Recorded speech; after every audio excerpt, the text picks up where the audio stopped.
ಉತ್ತರಂ ಯತ್ ಸಮುದ್ರಸ್ಯ ಹಿಮಾದ್ರಶ್ಚೈವ ದಕ್ಷಿಣಂ ವರ್ಷಂ ತದ್ ಭಾರತಂ ನಾಮ ಭಾರತೀ ಯತ್ರ ಸಂತತಿ. ವಸುದೇವ ಸುತಂ ದೇವಂ ಕಂಸ ಚಾಣೂರಮರ್ಧನಂ ದೇವಕಿ ಪರಮಾನಂದಂ ಕೃಷ್ಣಂ ವಂದೇ ಜಗದ್ಗುರುಂ ಕೃಷ್ಣಂ ವಂದೇ ಜಗದ್ಗುರುಂ. ಆತ್ಮೀಯರಿಗೆಲ್ಲ ನನ್ನ ಸಾಷ್ಟಾಂಗ ನಮಸ್ಕಾರಗಳು. ಸ್ನೇಹಿತರೆ, ಅಕ್ಟೋಬರ್ ತಿಂಗಳು ಬಂದ ತಕ್ಷಣ ಮೊಟ್ಟ ಮೊದಲಿಗೆ ನಮಗೆ ಜ್ಞಾಪಕಕ್ಕೆ ಬರೋದು ಗಾಂಧಿ ಜಯಂತಿ ಹಾಗೂ ಅದೇ ದಿನದಲ್ಲಿ ಜನಿಸಿದಂತಹ ಮತ್ತೊಬ್ಬ ದೇಶ ಕಂಡ ಮಹೋನ್ನತ ಪ್ರಧಾನಿ ಲಾಲ್ ಬಹದ್ದೂರ್ ಶಾಸ್ತ್ರಿ ಅವರ ಜನ್ಮ ಜಯಂತಿ.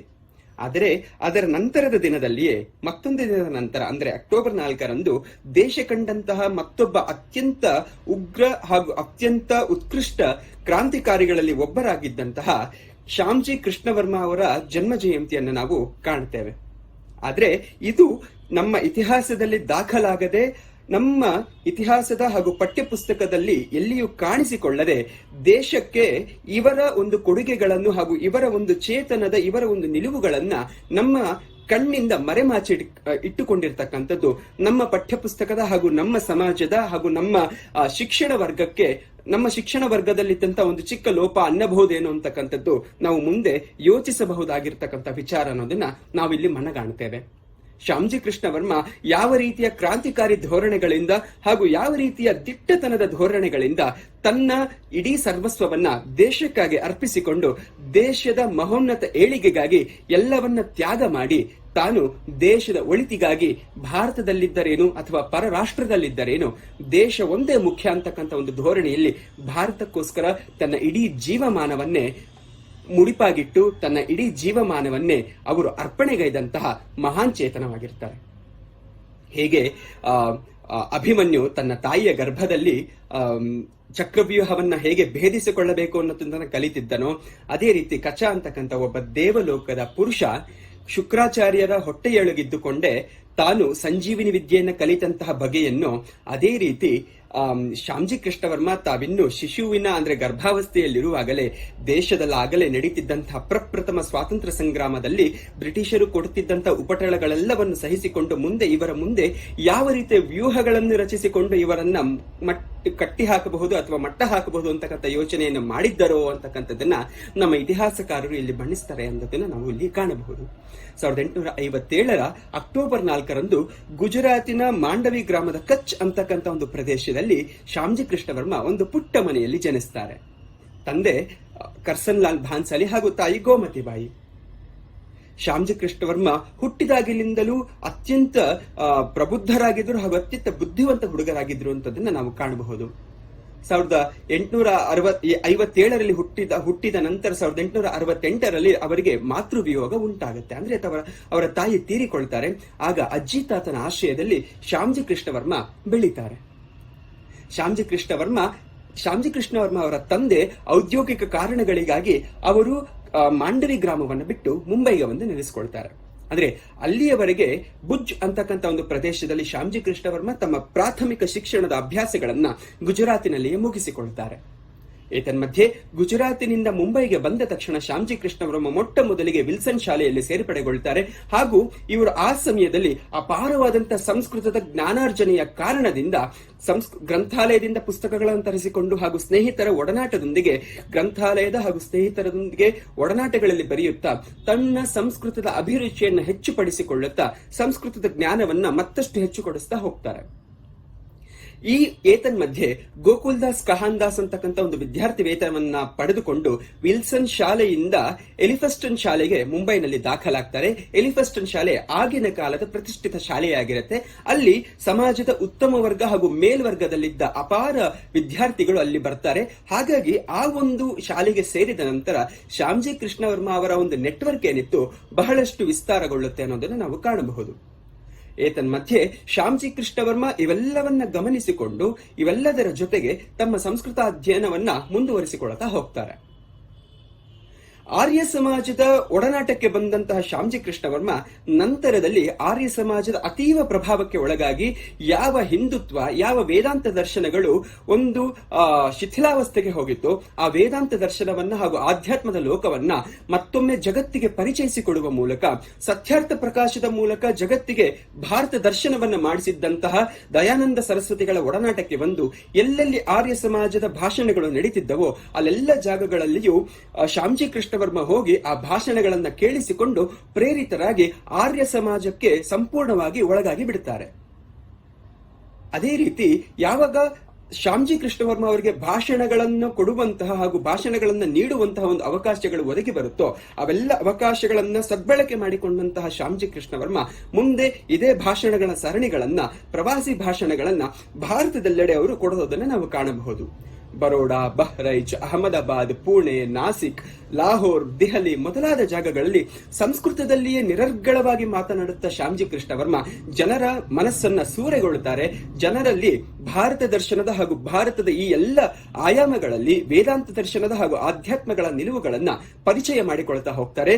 ಬ್ರಿಟಿಷರ ಮುಂದೆ ಹಾಗೂ ದಾಸ್ಯದ ತುಳಿತಕ್ಕೆ ಒಳಗಾಗಿದ್ದ ಭಾರತಕ್ಕೆ ವೇದಾಂತದ ಮಾರ್ಗವಾಗಿ ಯಾವ ರೀತಿ ನಾವು ಮತ್ತೊಮ್ಮೆ ವಿಶ್ವಗುರು ಆಗಬಹುದು ಅಂತಕ್ಕಂಥ ವಿಚಾರಧಾರೆಯನ್ನ ಅವರು ಕೊಡ್ತಾ ಹೋಗ್ತಾರೆ. 1868ರಲ್ಲಿ ಆಸುಪಾಸಿಗೆ ಶ್ಯಾಮಜಿ ಕೃಷ್ಣ ಅವರಿಗೆ ಮಾತೃವಿಯೋಗ ಉಂಟಾದ ನಂತರ ಅವರು ಮುಂಬೈಗೆ ಬಂದು ನೆಲೆಸಿದ ನಂತರ ಸಂಪೂರ್ಣ ಆರ್ಯ ಸಮಾಜದ ಪ್ರೇರಣೆಗೆ ಒಳಗಾಗಿ ಶ್ಯಾಮಜಿ ಕೃಷ್ಣ ವರ್ಮ ತಮ್ಮನ್ನ ತಾವು ತಮ್ಮ ವಿದ್ಯಾರ್ಜನೆಯ ಜೊತೆಗೆ ಆರ್ಯ ಸಮಾಜದ ಒಟ್ಟಿಗೆ ಅವರು ತಮ್ಮನ್ನ ತಾವು ಒಳಗಾಗಿಸಿಕೊಂಡು ಬಿಟ್ಟಿರ್ತಾರೆ. ಹಾಗಾಗಿ ಶ್ಯಾಮಜಿ ಕೃಷ್ಣ ವರ್ಮ ಅವರಿಗೆ ಇದ್ದಂತಹ ಪಾಂಡಿತ್ಯವನ್ನು ಗುರುತಿಸಿದಂತಹ ಅಂದಿನ ಕಾಶಿಯ ಪಂಡಿತರು ಇವರಿಗೆ ಪಂಡಿತ ಅಂತಕ್ಕಂಥ ಒಂದು ಬಿರುದನ್ನು ಕೊಟ್ಟಿರ್ತಾರೆ. ಪಂಡಿತ ಅಂತಕ್ಕಂಥ ಬಿರುದನ್ನ ಪಡೆದಂತಹ ಮೊದಲ ಬ್ರಾಹ್ಮಣೇತರ ವ್ಯಕ್ತಿಯಾಗಿ ಶ್ಯಾಮಜಿ ಕೃಷ್ಣ ವರ್ಮ ಅಂದಿನ ಕಾಲದಲ್ಲಿ ಗುರುತಿಸಿಕೊಂಡಿರ್ತಾರೆ. ಅದು ಕಾಶಿಯ ಅತ್ಯಂತ ವಿದ್ವತ್ತನ್ನು ಹೊಂದಿದ್ದಂತಹ ಪಂಡಿತರಿಂದ ಪಂಡಿತ ಅಂತಕ್ಕಂಥ ಬಿರುದನ್ನು ಪಡೆದಂತವರಾಗಿ ಶ್ಯಾಮಜಿ ಕೃಷ್ಣ ವರ್ಮ ಮತ್ತಷ್ಟು ಜನಪ್ರಿಯಗೊಳ್ತಾ ಹೋಗ್ತಾರೆ. ಶ್ಯಾಮಜಿ ಕೃಷ್ಣ ವರ್ಮ ಈ ಒಂದು ಸಮಯದಲ್ಲಿ ಅವರಿಗೆ ಇಂಗ್ಲೆಂಡಿನ ಆಕ್ಸ್ಫರ್ಡ್ ಕಾಲೇಜಿನಲ್ಲಿ ಸಂಸ್ಕೃತ ಅಭ್ಯಾಸವನ್ನ ಹಾಗೂ ಸಂಸ್ಕೃತ ಅಧ್ಯಾಪನವನ್ನ ಮಾಡ್ತಿದ್ದಂತಹ ಪ್ರೊಫೆಸರ್ ಮೋನಿಯರ್ ವಿಲಿಯಮ್ಸ್ ರವರ ಪರಿಚಯ ಆಗುತ್ತೆ. ಯಾವಾಗ ಪ್ರೊಫೆಸರ್ ಮೋನಿಯರ್ ವಿಲಿಯಮ್ಸ್ ಭಾರತಕ್ಕೆ ಬರ್ತಾರೆ, ಭಾರತಕ್ಕೆ ಬಂದಾಗ ಶ್ಯಾಮಜಿ ಕೃಷ್ಣ ವರ್ಮ ಅವರನ್ನ ಭೇಟಿ ಮಾಡಿ ಅವರೊಟ್ಟಿಗೆ ಮಾತನಾಡಿ ಇವರ ಪರಿಚಯಗಳನ್ನ ಹಾಗೂ ಇವರಲ್ಲಿದ್ದ ಪಾಂಡಿತ್ಯದ ಪರಿಚಯವನ್ನ ಮಾಡಿಕೊಂಡು ಶ್ಯಾಮಜಿ ಕೃಷ್ಣ ವರ್ಮ ಅವರಿಗೆ ಆಹ್ವಾನವನ್ನ ನೀಡ್ತಾರೆ. ತನ್ನ ಸಹಚರನಾಗಿ ಕೆಲಸ ಮಾಡಲಿಕ್ಕೆ ಇಂಗ್ಲೆಂಡಿಗೆ ಬರ್ತೀಯಾ ಅಂತ ಕೇಳ್ತಾರೆ. ದಯಾನಂದ ಸರಸ್ವತಿಗಳಿಗೆ ಹಾಗೂ ಶ್ಯಾಮಜಿ ಕೃಷ್ಣ ವರ್ಮ ಅವರಿಗೆ ಈ ಆಹ್ವಾನ ಮತ್ತಷ್ಟು ಖುಷಿಯನ್ನ ತಂದುಕೊಟ್ಟು, ಸಂತೋಷವನ್ನ ತಂದುಕೊಟ್ಟು, ಈ ಒಂದು ವೇದಾಂತ ದರ್ಶನಗಳನ್ನ ಹಾಗೂ ಈ ಒಂದು ಆಧ್ಯಾತ್ಮದ ಆಯಾಮಗಳನ್ನ ಬ್ರಿಟಿಷ್ ನೆಲದಲ್ಲಿಯೂ ನಾವು ನೀಡಬಹುದು ಅಂತಕ್ಕಂಥ ಒಂದು ವಿಚಾರದ ಹಾಗೂ ಅವಕಾಶದ ಒಂದು ಬಾಗಿಲು ತೆರೆದುಕೊಂಡಿದ್ದರಿಂದ ಈ ಒಂದು ಆಹ್ವಾನವನ್ನ ಮುಕ್ತ ಮನಸ್ಸಿನಿಂದ ಮನ್ನಿಸಿ ಅವರು ಇಲ್ಲಿಂದ ಹೊರಟು ಹೋಗ್ತಾರೆ. ದಯಾನಂದ ಸರಸ್ವತಿಗಳು ಇವರು ಶ್ಯಾಮಜಿ ಕೃಷ್ಣ ವರ್ಮ ಅವರು ಇಂಗ್ಲೆಂಡಿಗೆ ಹೋದ ನಂತರ ಯಾವ ಯಾವ ಕೆಲಸಗಳನ್ನ ಮಾಡಬೇಕು ಅಂತ ಅನ್ನೋದನ್ನ ಶ್ಯಾಮಜಿ ಕೃಷ್ಣ ವರ್ಮ ಅವರಿಗೆ ತುಂಬಿಸಿಕೊಟ್ಟು ಅವರನ್ನ ಬೀಳ್ಕೊಡುತ್ತಾರೆ. ಮಧ್ಯೆ ಶ್ಯಾಮಜಿ ಕೃಷ್ಣ ವರ್ಮ ಮುಂಬೈನ ಆರ್ಯ ಸಮಾಜದ ಒಂದು ಅಧ್ಯಕ್ಷರಾಗಿಯೂ ಕಾರ್ಯನಿರ್ವಹಣೆ ಮಾಡ್ತಿರ್ತಾರೆ. 1879ರಲ್ಲಿ ಶ್ಯಾಮಜಿ ಕೃಷ್ಣ ವರ್ಮ ಮೊಟ್ಟ ಮೊದಲಿಗೆ ಇಂಗ್ಲೆಂಡಿಗೆ ಹೋಗ್ತಾರೆ. ಅಲ್ಲಿನ ಆಕ್ಸ್ಫರ್ಡ್ ವಿಶ್ವವಿದ್ಯಾಲಯದಲ್ಲಿ ಪ್ರೊಫೆಸರ್ ಮೋನಿಯರ್ ವಿಲಿಯಮ್ಸ್ ಅವರ ಸಹಚರರಾಗಿ ಮೊಟ್ಟ ಮೊದಲಿಗೆ ಅವರು ಕೆಲಸವನ್ನ ಪ್ರಾರಂಭ ಮಾಡ್ತಾರೆ. ಏತನ್ಮಧ್ಯೆ ಅವರಿಗೆ ಶ್ಯಾಮಜಿ ಕೃಷ್ಣ ವರ್ಮ ಅವರಿಗೆ ತಮ್ಮದೇ ಆದಂತಹ ಒಂದು ಆಸೆಗಳಿದ್ದರಿಂದ, ಅಂದರೆ ತಾವು ಮತ್ತಷ್ಟು ವಿದ್ಯಾರ್ಜನೆ ಮಾಡಬೇಕು ಅನಿಸಿದ್ದರಿಂದ ಅವರು BA ಹಾಗೂ ಬ್ಯಾರಿಸ್ಟರ್ ಪದವಿಯನ್ನ ಪಡಿಬೇಕು ಅಂತಕ್ಕಂಥ ಹಂಬಲವನ್ನ ಪ್ರೊಫೆಸರ್ ಮೋನಿಯರ್ ವಿಲಿಯಮ್ಸ್ ಅವರಿಗೆ ಹೇಳ್ತಾರೆ. ಪ್ರೊಫೆಸರ್ ಮೋನಿಯರ್ ವಿಲಿಯಮ್ಸ್ ಮೊಟ್ಟ ಮೊದಲಿಗೆ ಇವರನ್ನ ಯಾವ ರೀತಿ ಹೊಗಳಿರ್ತಾರೆ ಅಂತಂದ್ರೆ, ಈ ರೀತಿ ಒಬ್ಬ ಸಂಸ್ಕೃತದಲ್ಲಿ ಮಾತನಾಡತಕ್ಕಂಥ ಒಬ್ಬ ವ್ಯಕ್ತಿಯನ್ನ ಯುರೋಪಿನಲ್ಲಿ ನಾನೆಲ್ಲಿಯೂ ಇಲ್ಲಿಯವರೆಗೆ ಕಂಡಿಲ್ಲ ಅಂತಕ್ಕಂಥ ಒಂದು ವಿಚಾರವನ್ನ ಅಂದಿನ ಕಾಲದಲ್ಲಿ ಹೇಳಿದರಾಗಿಯೂ ಯಾವಾಗ ಶ್ಯಾಮಜಿ ಕೃಷ್ಣ ವರ್ಮ ತಾನು BA ಹಾಗೂ ಬ್ಯಾರಿಸ್ಟರ್ ಪದವಿಗಳನ್ನ ಓದಬೇಕು ಅಥವಾ ಪಡೆಯಬೇಕು ಅಂತಕ್ಕಂಥ ಹಂಬಲವನ್ನ ವ್ಯಕ್ತಪಡಿಸಿರ್ತಾರೆ, ಆ ಸಮಯದಲ್ಲಿ ಇವರ ಈ ಒಂದು ಹಂಬಲಕ್ಕೆ, ಈ ಒಂದು ಆಸೆಗೆ ಅವರು ಸೂಕ್ತವಾದ ಸಹಕಾರವನ್ನ ನೀಡೋದಿಲ್ಲ. ಹಾಗಾಗಿ ತಮ್ಮಲ್ಲಿ ಕೂಡಿಟ್ಟಿದ್ದಂತಹ 40 ಪೌಂಡ್ಗಳಷ್ಟು ದುಡ್ಡನ್ನ ಬಲಿಯೋಲ್ ಕಾಲೇಜಿನಲ್ಲಿ ಕೊಟ್ಟು ಬ್ಯಾರಿಸ್ಟರ್ ಪದವಿಗೆ ಅವರು ಸೇರ್ಪಡೆಗೊಳ್ಳುತ್ತಾರೆ. ಬ್ಯಾರಿಸ್ಟರ್ ಪದವಿಗೆ ಸೇರ್ಪಡೆಗೊಂಡು ತನ್ನ ತಿಟ್ಟ ನಿರ್ಧಾರದಿಂದ ನಾನು BA ಹಾಗೂ ಬ್ಯಾರಿಸ್ಟರ್ ಪದವಿಯನ್ನ ಪಡೆದೇ ತೀರಬೇಕು ಅಂತಕ್ಕಂಥ ಒಂದು ಮಹೋನ್ನತ ಯೋಜನೆಯನ್ನು ಮಾಡಿದ್ದರಿಂದ ಶ್ಯಾಮಜಿ ಕೃಷ್ಣ ವರ್ಮ ಈ ಒಂದು ನಿಲುವಿನಲ್ಲಿ ಅವರು ಕೆಲಸವನ್ನ ಪ್ರಾರಂಭ ಮಾಡ್ತಾರೆ, ಅಧ್ಯಯನವನ್ನ ಶುರು ಮಾಡಿಕೊಂಡಿರ್ತಾರೆ. ಏತನ್ಮಧ್ಯೆ ಥಿಯೋಸಾಫಿಕಲ್ ಸೊಸೈಟಿಯ ಇಬ್ಬರು ವ್ಯಕ್ತಿಗಳ ಪರಿಚಯ ಆಗುತ್ತೆ. ಕರ್ನಲ್ ಬ್ಲಾವೆಟ್ಸ್ಕಿ ಹಾಗೂ ಲೇಡಿ ಬ್ಲಾವೆಟ್ಸ್ಕಿ ಹಾಗೂ ಕರ್ನಲ್ ಓಲ್ಕಾಟ್ ಅಂತಕ್ಕಂಥ ಇಬ್ಬರು ವ್ಯಕ್ತಿಗಳ ಪರಿಚಯ ಆದಾಗ ಅವರು ಥಿಯೋಸಾಫಿಕಲ್ ಸೊಸೈಟಿ ಈ ಇಬ್ಬರು ವ್ಯಕ್ತಿಗಳು ಯಾವ professor Monier Williams Shyamji Krishna Varma ಅವರ ಸಹಕಾರವನ್ನು ಪಡೆದುಕೊಂಡು ತಮ್ಮ ಅಧ್ಯಾಪನವನ್ನು ಮುಂದುವರಿಸ್ತಾ ಇದ್ರು ಅವರ ಮೇಲೆ ಒಂದು ಆರೋಪವನ್ನ ಮಾಡ್ತಾರೆ. ಏನು ಅಂತಂದ್ರೆ ಶ್ಯಾಮ್ಜಿ ಕೃಷ್ಣ ವರ್ಮ ಅವರಲ್ಲಿ ಏನಿತ್ತು ಸಂಸ್ಕೃತ ಅಧ್ಯಯನವನ್ನು ಬಳಸಿಕೊಂಡು ಕ್ರೈಸ್ತ ಮತ ಪ್ರಚಾರಕ್ಕೆ ಈ ಪ್ರೊಫೆಸರ್ ಮೋನಿಯರ್ ವಿಲಿಯಮ್ಸ್ ಇವರಲ್ಲಿದ್ದಂತ ಅನೇಕ ಅಂದ್ರೆ ಅಧ್ಯಾಪನದ ಪಾಯಿಂಟ್ಸ್ ಗಳನ್ನ ತೆಗೆದುಕೊಂಡು ತನ್ನ ಕ್ರೈಸ್ತ ಮತ ಪ್ರಚಾರಕ್ಕೆ ಬಳಸಿಕೊಳ್ತಿದ್ರು ಅಂತಕ್ಕಂಥ ವಿಚಾರವನ್ನು ಹೇಳಿಬಿಡ್ತಾರೆ. ಈ ಒಂದು ವಿಚಾರವನ್ನ ಮನಗಂಡಂತಹ ಶ್ಯಾಮ್ಜಿ ಕೃಷ್ಣ ವರ್ಮ ಇವರಿಬ್ಬರಿಂದಲೂ ಬೇಕಾದಂತಹ ಅಂತರವನ್ನು ಕಾಯ್ದುಕೊಂಡು ತಮ್ಮ ವಿದ್ಯೆಯಲ್ಲಿ, ತಮ್ಮ ಅಧ್ಯಾಪನದಲ್ಲಿ, ತಮ್ಮ ಅಧ್ಯಯನದಲ್ಲಿ ಅವರು ಮುಂದುವರಿಸಿಕೊಳ್ತಾ ಹೋಗ್ತಾರೆ. ಏತನ್ಮಧ್ಯೆ 1881ರಲ್ಲಿ ಬರ್ಲಿನ್ ಕಾಂಗ್ರೆಸ್ ಆಫ್ ಓರಿಯೆಂಟಲಿಸ್ಟ್ ಎಂಬಲ್ಲಿ ಇವರು ಒಂದು ಭಾಷಣವನ್ನ ಕೊಡ್ತಾರೆ.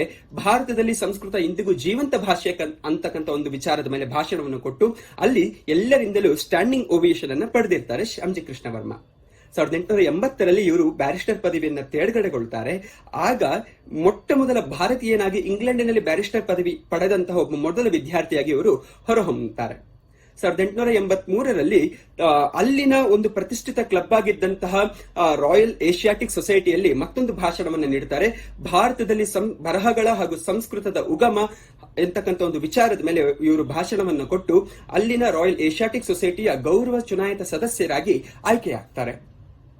ಅದೇ ರೀತಿ 1882ರಲ್ಲಿ ಎಂಪೈರ್ ಕ್ಲಬ್ನ ಸದಸ್ಯರಾಗ್ತಾರೆ. ಈಗಾಗಲೇ ಭಾಷಣವನ್ನ ಇಟ್ಟಿದ್ದಂತಹ ಬರ್ಲಿನ್ ಕಾಂಗ್ರೆಸ್ ಆಫ್ ಓರಿಯೆಂಟಲಿಸ್ಟ್ ನಲ್ಲಿ ಭಾಷಣವನ್ನು ಕೇಳಿದಂತಹ ಎಲ್ಲರಿಗೂ ಶ್ಯಾಮ್ಜಿ ಕೃಷ್ಣ ವರ್ಮ ಅವರ ಅತೀವ ಪ್ರಭಾವಕ್ಕೆ ಒಳಗಾಗಿ ಇವರನ್ನ ಹಲವಾರು ಅವಕಾಶಗಳನ್ನು ಕೊಡುತ್ತಾ ಸಭೆ ಸಮಾರಂಭಗಳಲ್ಲಿ ಇವರನ್ನ ಭಾಷಣಕ್ಕೆ ಆಹ್ವಾನ ಮಾಡಿಕೊಟ್ಟುತ್ತಾ ಇವರ ಭಾಷಣಗಳನ್ನ ಅತ್ಯಂತ ಜನಪ್ರಿಯ ಮಾಡಿಕೊಡಲಿಕ್ಕೆ ಅಲ್ಲಿನ ಜನರು ಕಾರಣ ಆಗ್ತಾರೆ. ಏತನ್ಮಧ್ಯೆ ಇಂಗ್ಲೆಂಡಿನ ನ್ಯಾಯಾಂಗ ವಿಭಾಗದ ಎಂಪೈರ್ಸ್ ಕ್ಲಬ್ನ ಹಾಗೂ ಇನ್ನರ್ಸ್ ಟೆಂಪಲ್ನ ಸದಸ್ಯರಾಗಿ ಶ್ಯಾಮ್ಜಿ ಕೃಷ್ಣ ವರ್ಮ ಅವರು ಹೊರಹೊಮ್ಮುತ್ತಾರೆ. ಯಾವುದು ಅಂದ್ರೆ ಇಂಗ್ಲೆಂಡಿನ ನ್ಯಾಯಾಂಗ ವ್ಯವಸ್ಥೆಯ ಒಂದು ವಿಭಾಗವಾಗಿದ್ದಂತಹ ಇನ್ನರ್ಸ್ ಟೆಂಪಲ್ನ ಸದಸ್ಯರಾಗಿ ಇವರು ಹೊರಹೊಮ್ಮುತ್ತಾರೆ. 1883ರಲ್ಲಿ ಭಾರತದಲ್ಲಿ ಸ್ಥಾಪಿತವಾಗಬೇಕಾಗಿದ್ದಂತಹ ಇಂಡಿಯನ್ ನ್ಯಾಷನಲ್ ಕಾಂಗ್ರೆಸ್ನ ಮೂಲ ಸ್ಥಾಪಕ ಎ.ಓ. ಹ್ಯೂಮ್ ರವರ ಒಂದು ಸಂಪರ್ಕಕ್ಕೆ ಬಂದು ಭಾರತದಲ್ಲಿ ಕಾಂಗ್ರೆಸ್ ಸ್ಥಾಪನೆಯಾದ ನಂತರ ಯಾವ ರೀತಿಯ ನಿಲುವುಗಳಿಂದ ಸ್ಥಾನೀಯ ಪ್ರಾತಿನಿಧ್ಯಗಳನ್ನು ಕೊಡುವ ಮೂಲಕ ಭಾರತಕ್ಕೆ ಒಂದು ಸ್ವಲ್ಪ ಮಟ್ಟಿಗಿನ ಸ್ವಾತಂತ್ರ್ಯವನ್ನು ನೀಡಬೇಕು ಅಂತಕ್ಕಂಥ ಬ್ರಿಟಿಷರು ಏನು ಯೋಜನೆಯನ್ನ ಮಾಡಿದ್ರು, ಅಂದಿನ ಕಾಲದಲ್ಲಿ ಕಾಂಗ್ರೆಸ್ ಸ್ಥಾಪನೆಯಾಗುವ ಮುಂಚೆಯೇ ಇದನ್ನ ಪ್ರಬಲವಾಗಿ ವಿರೋಧ ಮಾಡಿ ಇದರಿಂದ ಯಾವುದೇ ಉಪಯೋಗವಿಲ್ಲ, ಭಾರತಕ್ಕೆ ನೀಡುವುದಾದರೆ ಸಂಪೂರ್ಣ ಸ್ವರಾಜ್ಯವನ್ನೇ ನೀಡಬೇಕು ಅಂತಕ್ಕಂಥ ವಿಚಾರವನ್ನ ಶ್ಯಾಮ್ಜಿ ಕೃಷ್ಣ ವರ್ಮ ಅವರು ಆ ಒಂದು ಸಭೆಗಳಲ್ಲಿ ಇವರು ಮೀಟಿಂಗ್ಗಳಲ್ಲಿ ಅಂದ್ರೆ ಸಭೆ ಸಮಾರಂಭಗಳಲ್ಲಿ ತಮ್ಮ ನಿಲುವನ್ನ ಮುಂದಿಟ್ಟಿರ್ತಾರೆ ಅಂತಕ್ಕಂಥದ್ದನ್ನು ನಾವು ವಿಚಾರಗಳಲ್ಲಿ ಅಂದ್ರೆ ಇತಿಹಾಸದಲ್ಲಿ ಕಾಣುತ್ತೇವೆ.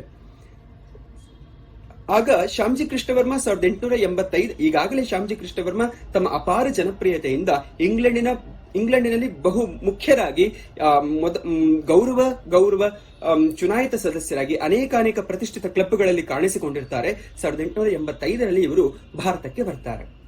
ತಮ್ಮ ವೃತ್ತಿ ಜೀವನವನ್ನ ಆರಂಭಿಸಲಿಕ್ಕಾಗಿ ಭಾರತಕ್ಕೆ ಬಂದಂತಹ ಶ್ಯಾಮ್ಜಿ ಕೃಷ್ಣ ವರ್ಮ 1885ರಿಂದ 1897ರವರೆಗೆ ತಮ್ಮ ವೃತ್ತಿ ಜೀವನವನ್ನ ಭಾರತದಲ್ಲಿ ಅವರು ಕಾಣ್ತಾರೆ. ಮೊಟ್ಟ ಮೊದಲಿಗೆ ಇವರು ಭಾರತಕ್ಕೆ ಬಂದಾಗ ರತಲಂ ಸಂಸ್ಥಾನದ ಒಂದು ದಿವಾನರಾಗಿ ಕಾರ್ಯವನ್ನ ನಿರ್ವಹಣೆ ಮಾಡ್ತಾರೆ. ಅಲ್ಲಿ ಅನೇಕ ಅಭಿವೃದ್ಧಿ ಕಾರ್ಯಗಳನ್ನ ಮಾಡಿ ಶ್ಯಾಮ್ಜಿ ಕೃಷ್ಣ ವರ್ಮ ಅನೇಕ ಕೆಲಸಗಳನ್ನ ಮಾಡೋದ್ರ ಮೂಲಕ ಅವರು ಅಲ್ಲಿ ಅಪಾರವಾದ ಜನಪ್ರಿಯತೆಯನ್ನ ಅವರು ಪಡೆದುಕೊಳ್ತಾರೆ. ನಂತರದಲ್ಲಿ ಅಜ್ಮೀರ್ಗೆ ಹೋಗ್ತಾರೆ, ನಂತರದಲ್ಲಿ ಮುಂಬೈಗೆ ಬರ್ತಾರೆ. ಅಲ್ಲಿ ತಮ್ಮ ವಕೀಲಿ ವೃತ್ತಿಯನ್ನು ಅವರು ಪ್ರಾರಂಭ ಮಾಡ್ತಾರೆ. ವಕೀಲಿ ವೃತ್ತಿಯನ್ನು ಪ್ರಾರಂಭ ಮಾಡಿ ಶ್ಯಾಮ್ಜಿ ಕೃಷ್ಣ ವರ್ಮ ಅಪಾರವಾದಂತಹ ಹಣಗಳಿಕೆಯನ್ನು ಮಾಡಿಕೊಂಡು ತಮ್ಮ ಜೀವನದ ಮುಂದಿನ ಭಾಗಕ್ಕೆ ಬೇಕಾಗಿದ್ದಂತಹ ನಿಯಮಿತವಾಗಿ ಬರುವಂತಹ ಆದಾಯವನ್ನ ಅವರು ಸೃಷ್ಟಿಸಿಕೊಂಡು ಬಿಡ್ತಾರೆ. ಬ್ರಿಟಿಷ್ ಕಂಪನಿಗಳಲ್ಲಿ ಹಾಗೂ ಭಾರತೀಯ ಕಂಪನಿಗಳಲ್ಲಿ ತನ್ನ ಹಣವನ್ನು ಹೂಡಿಕೆ ಮಾಡುವ ಮೂಲಕ ಭಾರತೀಯನ ಷೇರು ಅಲ್ಲಿರುವುದಾಗಿಯೂ ಹಾಗೂ ಭಾರತೀಯರಿಗೆ ಅಲ್ಲಿ ಒಂದು ಹಕ್ಕನ್ನ ಸ್ಥಾಪನೆ ಮಾಡೋದನ್ನ ತಮ್ಮ ಆರ್ಥಿಕ ನಿಲುವುಗಳಿಂದ ಅವರು ಖಚಿತಪಡಿಸಿಕೊಳ್ತಾ ಹೋಗ್ತಾರೆ ಶ್ಯಾಮ್ಜಿ ಕೃಷ್ಣ ವರ್ಮ. ಅಜ್ಮೀರಿನಲ್ಲಿ ಅನೇಕ ಆರ್ಯ ಸಮಾಜದ ಕೆಲಸದ ಜೊತೆಗೆ ತಮ್ಮ ವೃತ್ತಿಯನ್ನ ಪ್ರಾರಂಭ ಮಾಡಿ ಅಲ್ಲಿ ಅಪಾರವಾದ ಹಣಗಳಿಕೆಯನ್ನ ಮಾಡಿದ ನಂತರ ಅನೇಕ ಕಾರ್ಖಾನೆಗಳಲ್ಲಿ ತಮ್ಮ ಹಣವನ್ನು ಹೂಡಿಕೆ ಮಾಡಿ ತಮ್ಮ ಜೀವನಕ್ಕೆ ಮುಂದೆ ಬೇಕಾಗಿದ್ದಂತಹ ನಿಯಮಿತವಾದಂತಹ ಆದಾಯವನ್ನ ಖಚಿತಪಡಿಸಿಕೊಂಡು ಶ್ಯಾಮ್ಜಿ ಕೃಷ್ಣ ವರ್ಮ ಅಲ್ಲಿಂದ ಮತ್ತೆ ಉದಯ್ಪುರದ ಸಭೆಯ ಕೌನ್ಸಿಲ್ ಸದಸ್ಯರಾಗಿ ಅಲ್ಲಿ ಕಾರ್ಯವನ್ನು ನಿರ್ವಹಣೆ ಮಾಡ್ತಾರೆ. ತದನಂತರದಲ್ಲಿ ಜುನಾಗಢದ ದಿವಾನರಾಗಿ ಶ್ಯಾಮಜಿ ಕೃಷ್ಣ ವರ್ಮ ಅಲ್ಲಿ ಕೆಲಸವನ್ನ ಮಾಡ್ತಾರೆ. ಇಲ್ಲಿ ನಾವು ಮೊದಲಿಗೆ ಗಮನಿಸಬೇಕಾಗಿರುವಂತದ್ದು ಏನು ಅಂತಂದ್ರೆ, ಇವರು ದಿವಾನರಾಗಿ ಕೆಲಸ ಮಾಡುವಾಗ ತಮ್ಮ ಬಲಿಯಲ್ ಕಾಲೇಜಿನಲ್ಲಿ ಸಹಪಾಠಿಯಾಗಿದ್ದಂತಹ ಮಕನೋಚಿ ಅಂತಕ್ಕಂಥ ಒಬ್ಬ ಸಹಪಾಠಿಯನ್ನ ಅಲ್ಲಿನ ಬ್ರಿಟಿಷ್ ಏಜೆಂಟರಾಗಿ ಇವರ ಅನುಮೋದನೆಯ ಮೂಲಕ ಜುನಾಗಢದ ಸದಸ್ಯರಾಗಿ ಅವರನ್ನ ನೇಮಕ ಮಾಡಿಸ್ತಾರೆ. ಆದ್ರೆ ಈ ಮಕನೋಚಿ ಯಾವ ಬುದ್ಧಿಯನ್ನ ತೋರಿಸ್ತಾನೆ ಅಂತಂದ್ರೆ, ಶ್ಯಾಮಜಿ ಕೃಷ್ಣ ವರ್ಮ ಅವರ ಮೇಲೆಯೇ ಇಲ್ಲ ಸಲ್ಲದ ಆರೋಪಗಳನ್ನ ಮಾಡುವ ಮೂಲಕ ಶ್ಯಾಮಜಿ ಕೃಷ್ಣ ವರ್ಮ ಅವರಿಗೆ ಮನಸಾರೆ ಅಸಮಾಧಾನವಾಗಿ ಇವರ ಮೇಲೆ ಅತೀವವಾದಂತ ದುಃಖಗಳಾಗಿ, ಅಂದ್ರೆ ಇವರು ದುಃಖವನ್ನ ಪಡುವಂತವರಾಗಿ ತಾವೇ ಖುದ್ದಾಗಿ ರಾಜೀನಾಮೆಯನ್ನು ನೀಡುವಂತಹ ಒಂದು ಪ್ರಸಂಗಕ್ಕೆ ಅವರನ್ನ ತಂದಿಟ್ಟು ಬಿಡ್ತಾನೆ ಆ ಕುನ್ನಿ ಬುದ್ಧಿಯ ಮಕನೋಚಿ. ಈಗಾಗಲೇ ಶ್ಯಾಮಜಿ ಕೃಷ್ಣ ವರ್ಮ ಅವರಿಗೆ ಬ್ರಿಟಿಷರು ಭಾರತದಲ್ಲಿ 12 ವರ್ಷಗಳಿಂದ ನೋಡಿದ್ರು. ಬ್ರಿಟಿಷರು ಭಾರತದಲ್ಲಿ ಯಾವ ರೀತಿ ಭಾರತೀಯರ ಮೇಲೆ ತಮ್ಮ ಪ್ರಭಾವಗಳನ್ನ ಹಾಗೂ ಒತ್ತಡಗಳನ್ನು ಹೇರುವ ಮೂಲಕ ಭಾರತದವರನ್ನ ತಮ್ಮ ದಾಸ್ಯದ ಹಂಗಿನಲ್ಲಿ ಇಟ್ಟುಕೊಳ್ತಿದ್ದಾರೆ ಅಂತಕ್ಕಂಥದ್ದನ್ನ ವಿಚಾರ ಮಾಡಿದಂತಹ ಶ್ಯಾಮಜಿ ಕೃಷ್ಣ ವರ್ಮ ಈಗ ತನ್ನ ಸಹಪಾಠಿಯಾಗಿದ್ದಂತಹ ಮಕನೋಚಿ ಮಾಡಿದಂತಹ ಹುನ್ನಾರಕ್ಕೆ ಬಲಿಯಾಗಿ ಮೊಟ್ಟ ಮೊದಲಿಗೆ ನೇರ ಪ್ರಭಾವಕ್ಕೆ ಒಳಗಾಗಿ ಅವರ ಮೇಲೆ ಅಸಮಾಧಾನವನ್ನ ಪಡೆದುಕೊಂಡು ಬಿಟ್ಟಿರ್ತಾರೆ. ಏತನ್ಮಧ್ಯೆ ನಾವು ಕಾಣಬೇಕಾಗಿರತಕ್ಕಂಥದ್ದು, ಈಗಾಗಲೇ ತಿಲಕರು ಹಾಗೂ ಶ್ಯಾಮಜಿ ಕೃಷ್ಣ ವರ್ಮ ಅವರು ಭಾರತದಲ್ಲಿ ಅತ್ಯಂತ ನಿಕಟವರ್ತಿಗಳಾಗಿದ್ರು ಅಂತಕ್ಕಂಥ ವಿಚಾರವನ್ನು ನಾವು ನೋಡಬಹುದು. ತಿಲಕರ ಅನುಮೋದನೆಯ ಮೇರೆಗೆ ಚಾಪೇಕರ್ ಸಹೋದರರಲ್ಲಿ ಒಬ್ಬರನ್ನ ತಮ್ಮ ಅಂಗರಕ್ಷಕರಾಗಿ ಶ್ಯಾಮಜಿ ಕೃಷ್ಣ ವರ್ಮ ಅವರು ನೇಮಿಸಿಕೊಳ್ತಾರೆ. ಏತನ್ಮಧ್ಯೆ ಭಾರತದಲ್ಲಿ ಪ್ಲೇಗ್ ಕಮಿಷನರ್ ರ್ಯಾಂಡ್ ನ ಹತ್ಯೆ ಆಗತ್ತೆ. ಯಾವ ಪ್ಲೇಗ್ ಕಮಿಷನರ್ ರ್ಯಾಂಡ್ ಭಾರತೀಯರ ಮೇಲೆ ಪೈಶಾಚಿಕ ಕೃತ್ಯಗಳನ್ನ, ಅಮಾನುಷವಾಗಿ ದೌರ್ಜನ್ಯಗಳನ್ನ ಎಸೆದು ಅವನು ಭಾರತೀಯರ ಕೆಂಗಣ್ಣಿಗೆ ಗುರಿಯಾಗಿರ್ತಾನೆ. ಅಂತಹ ಒಬ್ಬ ಕುತಂತ್ರಿಯನ್ನ, ಅಂತಹೊಬ್ಬ ರಾಕ್ಷಸನನ್ನ ಕೊಂದಿದ್ದಂತ ನಮ್ಮ ದಿಟ್ಟ ಚಾಪೇಕರ್ ಸಹೋದರರಲ್ಲಿ ಒಬ್ಬರನ್ನ ತಮ್ಮ ಅಂಗರಕ್ಷಕರಾಗಿ ನೇಮಿಸಿಕೊಂಡು ಬಿಟ್ಟಿರ್ತಾರೆ. ಏತನ್ಮಧ್ಯೆ ಚಾಪೇಕರ್ ಸಹೋದರರ ಬಂಧನವಾಗುತ್ತೆ. ಹಾಗೆಯೇ ಶ್ಯಾಮಜಿ ಕೃಷ್ಣ ವರ್ಮ ಅವರ ನಿಕಟವರ್ತಿಗಳಾಗಿದ್ದಂತಹ, ಸ್ನೇಹಿತರಾಗಿದ್ದಂತಹ ತಿಲಕರ ಬಂಧನ ಕೂಡ ಆಗತ್ತೆ. ಹಾಗಾಗಿ ಇವರಿಬ್ಬರ ಬಂಧನವಾದಾಗ ತನ್ನ ಮೇಲೆಯೂ ಬಂಧನದ ಆಸರೆ ಅಥವಾ ತನ್ನ ಬಂಧನದ ನೆರಳು ಬೀಳಬಹುದು ಅಂತಕ್ಕಂಥ ಒಂದು ಭೀತಿ ಎದುರಾದಾಗ ಶ್ಯಾಮಜಿ ಕೃಷ್ಣ ವರ್ಮ ಭಾರತವನ್ನು ಬಿಟ್ಟು ಹೊರಗಡೆ ಹೋಗ್ಲಿಕ್ಕೆ ಅವರು ತಯಾರಾಗ್ತಾರೆ. ಏತನ್ಮಧ್ಯೆ ಗಾಂಧೀಜಿ ಅವರು ಬೋಯರ್ಸ್ ಎಂತಕ್ಕಂಥ ಒಂದು ಯುದ್ಧದಲ್ಲಿ, ಯಾವ ಒಂದು ಬೋಯರ್ಸ್ ತಮ್ಮ ಸ್ವಾತಂತ್ರ್ಯದ ನಿಲುವಿಗಾಗಿ ಹರಸಾಹಸವನ್ನ ಪಟ್ಟು ಬ್ರಿಟಿಷರ ವಿರುದ್ಧ ಹೋರಾಡ್ತಾ ಇರ್ತಾರೆ, ಆ ಒಂದು ಯುದ್ಧದಲ್ಲಿ ಗಾಂಧೀಜಿ ಬೋಯರ್ಸ್ ನ ಪರವಾಗಿ ನಿಲ್ಲದೆ ಬ್ರಿಟಿಷರ ಪರವಾಗಿ ನಿಂತರೋ ಆ ಒಂದು ತಾರ್ಕಿಕ ನಿಲುವನ್ನ ಅತ್ಯಂತ ಪ್ರಬಲವಾಗಿ ವಿರೋಧ ಮಾಡಿ ಬ್ರಿಟಿಷರ ಎದುರು ಯಾರೇ ಅಸ್ವತಂತ್ರವಾಗಿರ್ಲಿ ಅವರಿಗೆ ಸ್ವಾತಂತ್ರ್ಯವನ್ನ ಕೊಡಿಸಲೇಬೇಕಾದದ್ದು ಎಲ್ಲರ ಕರ್ತವ್ಯ ಅಂತಕ್ಕಂಥ ಒಂದು ವಿಚಾರವನ್ನ ಮನಗಾಣ್ತಾರೆ. ಗಾಂಧೀಜಿಯನ್ನ ಆ ಒಂದು ವಿಚಾರದಲ್ಲಿ ಅವರು ಪ್ರಬಲವಾಗಿ ವಿರೋಧವನ್ನ ಮಾಡಿರ್ತಾರೆ. ಇವೆಲ್ಲ ಕಾರಣಗಳಿಂದ ಶ್ಯಾಮಜಿ ಕೃಷ್ಣ ವರ್ಮ ತಮ್ಮ ಮನಸ್ಸಿನಲ್ಲಿ ದಿಟ್ಟವಾಗಿ ಯೋಚನೆ ಮಾಡ್ತಾರೆ. ಈಗಾಗಲೇ ಭಾರತದಲ್ಲಿ ಅಪಾರ ಪ್ರಮಾಣದಲ್ಲಿ ಕ್ರಾಂತಿಕಾರಿಯ ಹೆಜ್ಜೆಗಳು, ಕ್ರಾಂತಿಕಾರಿಗಳು ಹಾಗೂ ಸ್ವಾತಂತ್ರ್ಯ ಹೋರಾಟಗಳು ಒಂದು ಕಡೆ ಕಾಂಗ್ರೆಸ್ನಿಂದ, ಮತ್ತೊಂದು ಕಡೆ ಕ್ರಾಂತಿಕಾರಿಗಳಿಂದ, ಹೀಗೆ ಹಲವಾರು ದಾರಿಗಳಲ್ಲಿ ನಡೀತಿದ್ದರಿಂದ ಮತ್ತೊಮ್ಮೆ ಇಂಗ್ಲೆಂಡಿಗೆ ಹೋಗಿ ಇಂಗ್ಲೆಂಡ್ನಲ್ಲಿ ತನ್ನ ಸರ್ವಸ್ವವನ್ನ ಧಾರೆ ಎರೆದು ಬ್ರಿಟಿಷರ ವಿರುದ್ಧ ಪ್ರಬಲವಾಗಿ ನಿಲ್ಲಬೇಕು ಅಂತಕ್ಕಂಥ ಒಂದು ದಿಟ್ಟ ನಿರ್ಧಾರವನ್ನ ಮಾಡಿ ಮತ್ತೊಮ್ಮೆ ಇಂಗ್ಲೆಂಡಿಗೆ ಪ್ರಯಾಣವನ್ನ ಮಾಡತಕ್ಕಂಥ ಒಂದು ಯೋಚನೆಗೆ ಅವರು ಬಂದು ಬಿಡ್ತಾರೆ. ಶ್ಯಾಮಜಿ ಕೃಷ್ಣ ವರ್ಮ ಹೀಗೆ 1897ರಲ್ಲಿ ತಾವು ಮತ್ತೊಮ್ಮೆ ಇಂಗ್ಲೆಂಡ್ಗೆ ಪ್ರಯಾಣ ಮಾಡ್ತಾರೆ. ಇಂಗ್ಲೆಂಡ್ಗೆ ಪ್ರಯಾಣ ಮಾಡಿದ ನಂತರ ಅಲ್ಲಿನ ಅನೇಕಾನೇಕ ಜ್ಞಾನಿಗಳ ಹಾಗೂ ಅನೇಕಾನೇಕ ಚಿಂತಕರ ಒಂದು ಸಂಪರ್ಕಕ್ಕೆ ಬಂದು ಸ್ವಾತಂತ್ರ್ಯವನ್ನ ಭಾರತಕ್ಕೆ ಯಾವ ಕಾರಣಕ್ಕಾಗಿ ನೀಡಬೇಕು ಅಂತಕ್ಕಂಥ ವಿಚಾರದ ಮೇಲೆ ಅನೇಕಾನೇಕ ಚರ್ಚೆಗಳಲ್ಲಿ ಅವರು ಭಾಗವಹಿಸಿರ್ತಾರೆ. ಏತನ್ಮಧ್ಯೆ ಹರ್ಬರ್ಟ್ ಸ್ಪೆನ್ಸರ್ ಅಂತಕ್ಕಂಥ ಒಬ್ಬ ತತ್ವಜ್ಞಾನಿಯ ಒಂದು ಪ್ರಭಾವಕ್ಕೆ ಒಳಗಾಗ್ತಾರೆ ಶ್ಯಾಮಜಿ ಕೃಷ್ಣ ವರ್ಮ. ಅವರ ಪ್ರಭಾವಕ್ಕೆ ಸಂಪೂರ್ಣವಾಗಿ ಒಳಗಾಗಿ ತನ್ನ ಇಡೀ ಜೀವನವನ್ನ ಅವರಿಗಾಗಿ ಅರ್ಪಿಸಬೇಕು ಅಂತಕ್ಕಂಥ ವಿಚಾರವನ್ನ ಮನಗಂಡು ಶ್ಯಾಮಜಿ ಕೃಷ್ಣ ವರ್ಮ ಅವರ ಅತೀವ ಪ್ರಭಾವಕ್ಕೆ ಒಳಗಾಗ್ತಾರೆ. ಹರ್ಬರ್ಟ್ ಸ್ಪೆನ್ಸರ್ ಹಾಗೂ ಭಾರತದಲ್ಲಿ ತನ್ನ ಗುರುಗಳಾಗಿದ್ದಂತಹ ದಯಾನಂದ ಸರಸ್ವತಿಗಳ ಒಂದು ಪ್ರಭಾವಕ್ಕೆ ಒಳಗಾಗಿದ್ದಂತಹ ಶ್ಯಾಮಜಿ ಕೃಷ್ಣ ವರ್ಮ ಮುಂದೆ ತನ್ನ ಇಡೀ ಜೀವನವನ್ನ ಈ ಒಂದು ದಾರಿಯಲ್ಲಿ, ತತ್ವಜ್ಞಾನದ ಮಾರ್ಗದಲ್ಲಿ, ಆಧ್ಯಾತ್ಮದ ಮಾರ್ಗದಲ್ಲಿ ತನ್ನ ಜೀವನವನ್ನ ಮುಡಿಪಾಗಿಡಬೇಕು ಅಂತ ಒಂದು ಯೋಚನೆಗೂ ಬಂದಿರ್ತಾರೆ. ಹಾಗೆ ಸ್ವಾತಂತ್ರ್ಯದ ನಿಲುವಿನ ಬಗ್ಗೆಯೂ ಯೋಚನೆ ಮಾಡಬೇಕು ಅಂತಕ್ಕಂಥ ತಮ್ಮ ದಿಟ್ಟ ನಿರ್ಧಾರದ ಬಗ್ಗೆಯೂ ಅವರು ಯಾವ ಯೋಜನೆಗಳನ್ನ ಕಾರ್ಯರೂಪಕ್ಕೆ ತರಬೇಕು ಅಂತಕ್ಕಂಥ ವಿಚಾರವನ್ನ ಅವರು ಯೋಚನೆ ಮಾಡಿರ್ತಾರೆ. 1900ರಲ್ಲಿ ಬ್ರಿಟಿಷ್ ನೆಲದಲ್ಲಿಯೇ ಹೈಗೇಟ್ ಅಂತಕ್ಕಂಥ ಒಂದು ಜಾಗದಲ್ಲಿ ಒಂದು ಅತ್ಯಂತ ದುಬಾರಿ ಮನೆಯನ್ನ ಅವರು ಖರೀದಿ ಮಾಡಿರ್ತಾರೆ ಶ್ಯಾಮಜಿ ಕೃಷ್ಣ ವರ್ಮ. ಹಾಗೆಯೇ ಭಾರತದಿಂದ ಬರ್ತಿದ್ದಂತ ಪ್ರತಿಯೊಬ್ಬ ವಿದ್ಯಾರ್ಥಿ ಇಂಗ್ಲೆಂಡಿನಲ್ಲಿ ಪಡುತ್ತಿದ್ದಂತ ಅವಸ್ಥೆಯನ್ನ ಕಂಡು ಶ್ಯಾಮ್ಜಿ ಕೃಷ್ಣ ವರ್ಮ ತೀರಾ ಮರುಗುತ್ತಾರೆ. ಹಾಗಾಗಿ ಭಾರತದಿಂದ ಬರ್ತಿದ್ದಂತ ಪ್ರತಿಯೊಬ್ಬ ವಿದ್ಯಾರ್ಥಿಗೆ ಇವರು ತಮ್ಮದೇ ಆದಂತಹ ಒಂದು ಮನೆಯಲ್ಲಿ ಆಸರೆಯನ್ನು ನೀಡುವ ಮೂಲಕ ಭಾರತದ ವಿದ್ಯಾರ್ಥಿಗಳು ತಮ್ಮಲ್ಲಿ ಆಸರೆಯನ್ನು ಪಡೆದುಕೊಳ್ಳುವಂತಹ ಒಂದು ಆಶ್ರಯದಾತನಾಗಿ ಅಲ್ಲಿ ಕಾಣಿಸಿಕೊಳ್ತಾರೆ. ಆಶ್ರಯವನ್ನು ಕೊಡುವುದಷ್ಟೇ ಮಾತ್ರವಲ್ಲ, ಅಲ್ಲಿ ಬರ್ತಿದ್ದಂತಹ ಪ್ರತಿಯೊಬ್ಬ ಭಾರತದ ವಿದ್ಯಾರ್ಥಿ ಕೂಡ ಸ್ವಾತಂತ್ರ್ಯದ ಸಂಗ್ರಾಮದ ಬಗ್ಗೆ ಹಾಗೂ ಸ್ವಾತಂತ್ರ್ಯದ ಬಗ್ಗೆ, ಭಾರತಕ್ಕೆ ಸ್ವಾತಂತ್ರ್ಯವನ್ನು ಕೊಡಿಸುವ ಬಗ್ಗೆ ಹಾಗೂ ತನ್ನ ಸಂಘಟನೆಯನ್ನು ವೃದ್ಧಿಸಿಕೊಳ್ಳುವ ಮೂಲಕ, ತನ್ನ ಸಂಘಟನೆಯನ್ನು ರೂಪಿಸಿಕೊಳ್ಳುವ ಮೂಲಕ ಬ್ರಿಟಿಷರ ವಿರುದ್ಧ, ಬ್ರಿಟಿಷರ ನೆಲದಲ್ಲಿ ಯಾವ ರೀತಿ ನಿಲ್ಲಬೇಕು ಅಂತಕ್ಕಂಥ ಯೋಚನೆಗಳನ್ನ ಮಾಡಿ ಪ್ರತಿಯೊಬ್ಬ ಹೋರಾಟಗಾರರನ್ನ ಕ್ರಾಂತಿಕಾರಿಯಾಗಿ ಚಿಂತನೆಯನ್ನ ಮಾಡಿಸುವಂತಹ ಒಬ್ಬ ಗುರುಗಳಾಗಿ ಅಲ್ಲಿ ಶ್ಯಾಮ್ಜಿ ಕೃಷ್ಣ ವರ್ಮ ಕಾಣಿಸಿಕೊಳ್ತಾರೆ. ಏತನ್ಮಧ್ಯೆ ಭಾರತದಿಂದ ಬರ್ತಿದ್ದಂತಹ ಪ್ರತಿಯೊಬ್ಬ ವಿದ್ಯಾರ್ಥಿಗೂ ಹರ್ಬರ್ಟ್ ಸ್ಪೆನ್ಸರ್ ಅವರ ಹೆಸರಿನಲ್ಲಿ 2000 ಹಾಗೂ ದಯಾನಂದ ಸರಸ್ವತಿಗಳ ಹೆಸರಿನಲ್ಲಿ ಮತ್ತಷ್ಟು ಮೊಬಲಗನ್ನು ಹೊಂದಿದ್ದಂತಹ ವಿದ್ಯಾರ್ಥಿ ವೇತನವನ್ನ ಘೋಷಿಸಿದ್ದ ಶ್ಯಾಮ್ಜಿ ಕೃಷ್ಣ ವರ್ಮ ಇವರಿಬ್ಬರ ಹೆಸರಿನಲ್ಲಿ ಭಾರತದಿಂದ ಬರುತ್ತಿದ್ದಂತಹ ವಿದ್ಯಾರ್ಥಿಗಳಿಗೆ ಆರ್ಥಿಕವಾಗಿಯೂ ಆಸರೆಯನ್ನ ನೀಡುವಂತವರಾಗಿ ಇಂಗ್ಲೆಂಡಿನಲ್ಲಿ ಕಾಣಿಸಿಕೊಳ್ತಾರೆ. 1903ರಲ್ಲಿ ಇವರು ಇಂಡಿಯಾ ಹೌಸ್ ಅಂತಕ್ಕಂಥ ಒಂದು ತಮ್ಮ ಮನೆಗೆ ಹೆಸರನ್ನಿಟ್ಟು ಅದು ಕ್ರಾಂತಿಕಾರಿಗಳ ಆಶ್ರಯ ತಾಣವಾಗಿ ಅದು ರೂಪುಗೊಳ್ಳುತ್ತೆ. ಶ್ಯಾಮ್ಜಿ ಕೃಷ್ಣ ವರ್ಮ ಹೀಗೆ ಇಂಡಿಯಾ ಹೌಸ್ ನ ಇಂಗ್ಲೆಂಡಿನ ನೆಲದಲ್ಲಿ ಸ್ಥಾಪನೆ ಮಾಡ್ತಾರೆ. 1905ರಲ್ಲಿ ಇವರು ತಾನಿದ್ದಂತ ಇಂಡಿಯಾ ಹೌಸ್ ಎಂಬಂತಹ ಒಂದು ಮನೆಯಿಂದಲೇ ಇಂಡಿಯನ್ ಸೋಷಿಯಾಲಜಿಸ್ಟ್ ಎಂಬಂತಹ ಒಂದು ಪತ್ರಿಕೆಯನ್ನು ಶುರು ಮಾಡ್ತಾರೆ. ಈ ಒಂದು ಪತ್ರಿಕೆಯಲ್ಲಿ ಅತ್ಯಂತ ಪ್ರಖರವಾದ, ತೀಕ್ಷ್ಣವಾದ ಲೇಖನಗಳನ್ನ ಬ್ರಿಟಿಷರ ವಿರುದ್ಧ, ಬ್ರಿಟಿಷರ ನೆಲದಲ್ಲಿಯೇ ಮಾಡಿ ಬ್ರಿಟಿಷರು ಭಾರತಕ್ಕೆ ಯಾವ ಕಾರಣಕ್ಕಾಗಿ ಸ್ವಾತಂತ್ರ್ಯವನ್ನ ನೀಡಬೇಕು ಅಂತಕ್ಕಂಥ ವಿಚಾರಗಳನ್ನ ಅಲ್ಲಿನ ಜನರಲ್ಲಿ ಅರಿವು ಮೂಡಿಸುವ ಸಲುವಾಗಿ ತಮ್ಮ ಪತ್ರಿಕೆಗಳಲ್ಲಿ ಲೇಖನವನ್ನ ಪ್ರಕಟ ಮಾಡ್ತಾ ಹೋಗ್ತಾರೆ. ಏತನ್ಮಧ್ಯೆ 1905ರಲ್ಲಿಯೇ ಸಂಪೂರ್ಣ ಪ್ರಮಾಣದಲ್ಲಿ ಇಂಡಿಯಾ ಹೌಸ್ ಅಂದ್ರೆ ಅದು ಕ್ರಾಂತಿಕಾರಿಗಳ ತಾಣ ಅಂತಕ್ಕಂಥ ಒಂದು ವಿಚಾರವನ್ನ ಹಾಗೂ ಇಂಡಿಯಾ ಹೌಸ್ ನಲ್ಲಿಯೇ ಎಲ್ಲರೂ ಅಲ್ಲಿ ಬರ್ತಿದ್ದಂತ ಎಲ್ಲರೂ ಇಂಡಿಯಾದ ಅಂದ್ರೆ ಭಾರತದ ಸಂಪೂರ್ಣ ಸ್ವಾತಂತ್ರ್ಯಕ್ಕಾಗಿ ಹೋರಾಡಬೇಕು ಅಂತಕ್ಕಂಥ ವಿಚಾರವನ್ನ ಘೋಷಿಸಿಕೊಳ್ಳುವ ಮೂಲಕ 3 ಮುಖ್ಯ ಉದ್ದೇಶಗಳಿಂದ ಇಂಡಿಯಾ ಹೌಸ್ ಮತ್ತಷ್ಟು ಪ್ರಖರವಾಗಿ ಹಾಗೂ ತೀಕ್ಷ್ಣವಾಗಿ ಬ್ರಿಟಿಷರ ನೆಲದಲ್ಲಿಯೇ ಕ್ರಾಂತಿಕಾರಿದ ಚಟುವಟಿಕೆಗಳಲ್ಲಿ ಭಾಗವಹಿಸುವಂತೆ ಮಾಡ್ತಾರೆ ಶ್ಯಾಮ್ಜಿ ಕೃಷ್ಣ ವರ್ಮ.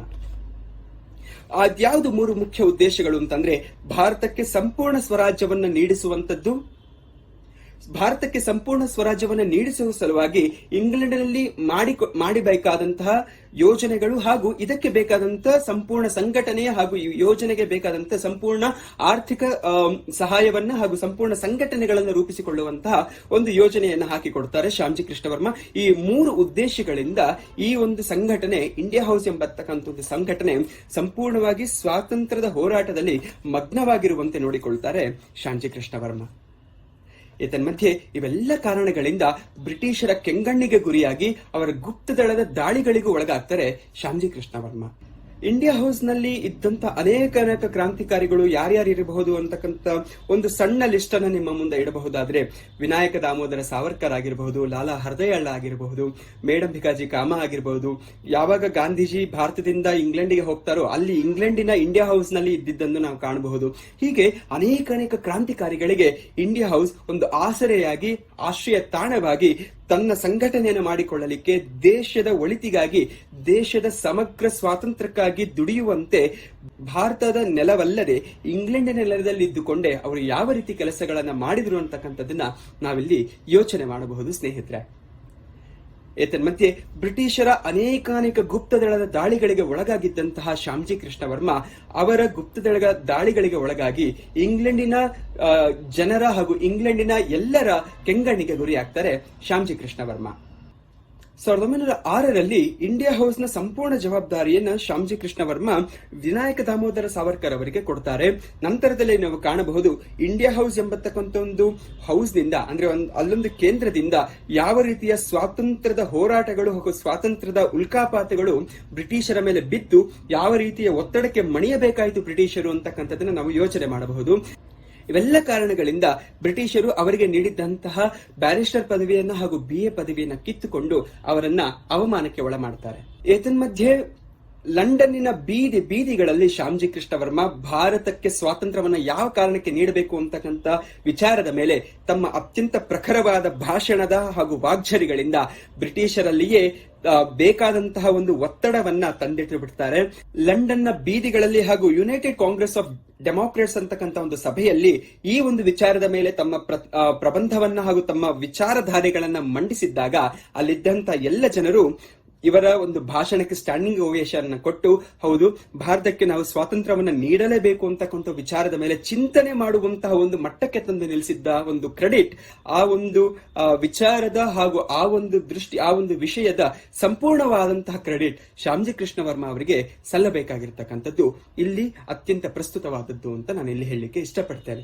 1909 ಯಾವಾಗ ಮದನ್ಲಾಲ್ ಧಿಂಗ್ರಾ ಹಾಗೂ ವೀರ ಸಾವರ್ಕರ್ ಅವರೊಂದು ಯೋಜನೆಯನ್ನ ರೂಪಿಸಿ ಕರ್ಜನ್ ವ್ಯಾಲಿಯ ಹತ್ಯೆಯನ್ನ ಮಾಡ್ತಾರೆ, ಮೊಟ್ಟ ಮೊದಲಿಗೆ ಈ ಒಂದು ಹತ್ಯೆಯನ್ನ ಖಂಡಿಸಿದ್ದಂತಹ, ಅಂದ್ರೆ ಸ್ವಲ್ಪ ಮಟ್ಟಿಗೆ ವಿರೋಧ ಮಾಡಿದಂತಹ ಶ್ಯಾಮ್ಜಿ ಕೃಷ್ಣ ವರ್ಮಾ ನಂತರದಲ್ಲಿ ಯಾವಾಗ ಸಾವರ್ಕರ್ ಅವರ ಬಂಧನವಾಗಿ ಸಾವರ್ಕರ್ ಅವರನ್ನ ಹಡಗಿನಲ್ಲಿ ಕೊಂಡೊಯ್ಯಬೇಕಾದರೆ ಫ್ರಾನ್ಸಿನ ಒಂದು ಬಂದರಿನ ಹಾಗೂ ಸಮುದ್ರದ ಒಂದು ವಲಯದಲ್ಲಿ ಬ್ರಿಟಿಷರ ಕೈಯಿಂದ ತಪ್ಪಿಸಿಕೊಂಡು ಈಜಿ ದಡವನ್ನ ಸೇರಿದಂತಹ ಸಾವರ್ಕರ್ ಅವರ ಬ್ರಿಟಿಷರ ಬಂಧನಕ್ಕೆ ಫ್ರಾನ್ಸಿನ ನೆಲದಲ್ಲಿ ಒಳಗಾಗುವುದು ಅಸಾಧ್ಯ ಅಂದುಕೊಂಡು ಅಲ್ಲಿನ ಒಂದು ನೆಲದಲ್ಲಿ ತಮ್ಮ ಬಂಧನವನ್ನ ಅಪೇಕ್ಷೆ ಮಾಡದಂತಹ ವೀರ ಸಾವರ್ಕರ್ ಅವರು ನಂತರದಲ್ಲಿ ಬಂಧನಕ್ಕೆ ಒಳಗಾದಾಗ ಈ ಒಂದು ವಿಚಾರದ ಮೇಲೆ ಇಂಟರ್ನ್ಯಾಷನಲ್ ಕೋರ್ಟ್ ಆಫ್ ಜಸ್ಟಿಸ್ ಅಂದ್ರೆ ಅಂತಾರಾಷ್ಟ್ರೀಯ ನ್ಯಾಯಾಲಯದಲ್ಲಿ ಸಾವರ್ಕರ್ ಅವರ ಪರವಾಗಿ ಮೇಡಂ ಭಿಕಾಜಿ ಕಾಮಾ ಅವರ ಜೊತೆ ಕೂಡಿ ಈ ಒಂದು ಮೊಕದ್ದಮೆಯನ್ನ ಅಂತಾರಾಷ್ಟ್ರೀಯ ನ್ಯಾಯಾಲಯದಲ್ಲಿ ಶ್ಯಾಮ್ಜಿ ಕೃಷ್ಣ ವರ್ಮಾ ಹೋರಾಟ ಮಾಡ್ತಾರೆ. ಕೊನೆಗೆ ಅದು